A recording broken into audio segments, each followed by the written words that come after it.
پہلے باپ کا مانو، خدمت پہلے ماں کی کرو. شریعت کے ضابطے بتا رہا ہوں. اماں خدمت زیادہ کرتی ہے بچوں کی. اب میں اکثر مثال دیتا ہوں، میں کہتا ہوں جب گلے میں اماں پاؤڈر ڈال دیتی ہے نا، بچے کو نہلا دہلا کے خوشبو لگا کے بڑا پیارا، اس وقت وہ بیٹا بھی ہوتا ہے، پوتا بھی ہوتا ہے، بھتیجا بھی ہوتا ہے، بھانجا بھی ہوتا ہے. اور جب پیشاب کر دے پھر کس کا ہے؟ ماں کا. اور جب تک ہنستا ہے مسکراتا ہے پھر وہ سب کا ہے. اور جب رونے لگے جی تو ابا جی آپ تو بعد میں تو آپ بڑے سگے بن گئے، تو اب آپ تھوڑا مہربانی کریں نا، کبھی کبھی آپ بھی ذرا اس کا پیشاب اپنے گلے میں برداشت کریں، تھوڑا آپ بھی شوق کریں نا جی. مالک تو آپ ہیں، ولدیت تو آپ کے لکھی جا رہی ہے، ڈیٹیل تو آپ بتا رہے ہیں کہ میرے نام پہ درج ہے ہر چیز، تو یہاں بھی تھوڑا خیال کرو. حکم پہلے باپ کا ماننا ہے، خدمت پہلے ماں کی کرنی ہے. اور فرمایا میرے محبوب کریم صلی اللہ تعالی علیہ وسلم نے کہ تو نے ان سے باتیں کرنی ہیں، میٹھے بول بولنے ہیں. مسند احمد میں بڑی ٹھنڈی، بڑی میٹھی، بڑی پیاری حدیث ہے.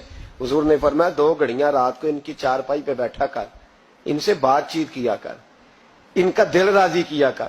فرمایا اگر تو انہیں خوش کرنے میں کامیاب ہو گیا، رب تجھے 2 حج اور 2 عمرے کا ثواب عطا فرمائے گا.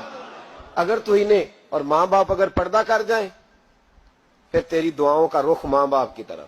امام رازی نے تفسیر کبیر میں حدیث لکھی ہے، ایک شخص پر آخری وقت طاری تھا، نزع کا عالم تھا، لوگ کلمہ پڑھاتے تھے، زبان پہ جاری نہیں ہوتا تھا. ان حدیثوں کو روز یاد کیا کرو، روز ماں باپ سامنے آئے تو ان حدیثوں کو ذہن میں لایا کرو.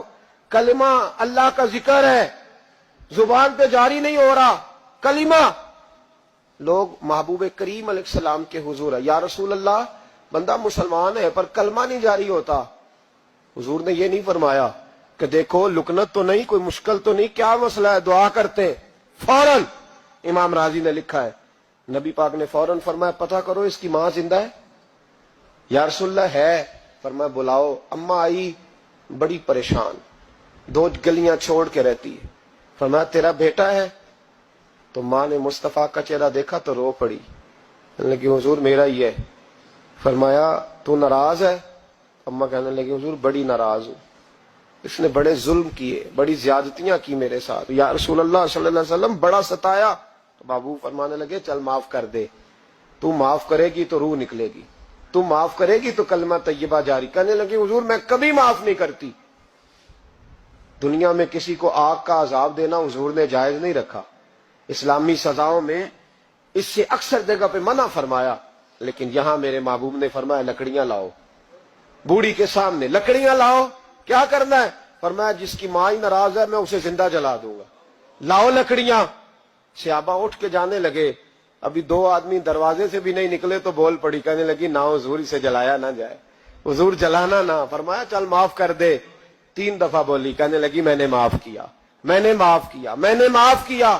محبوب فرمانے لگے اب پڑھاؤ کلمہ، پڑھاؤ. جب کلمہ پڑھایا تو زبان پہ کلمہ جاری ہو. اس کا مطلب ہے کلمہ بھی اسی کی زبان پہ جاری ہوگا جو ماں باپ کا فرما بردار ہوگا. ورنہ مت امید رکھے کہ میں بڑی لمبی تہجد پڑھتا ہوں، میں تو دروازے پہ بیٹھ کے سخاوت کرتا ہوں، میں تو بہت بڑا آدمی ہوں. اپنے ماں باپ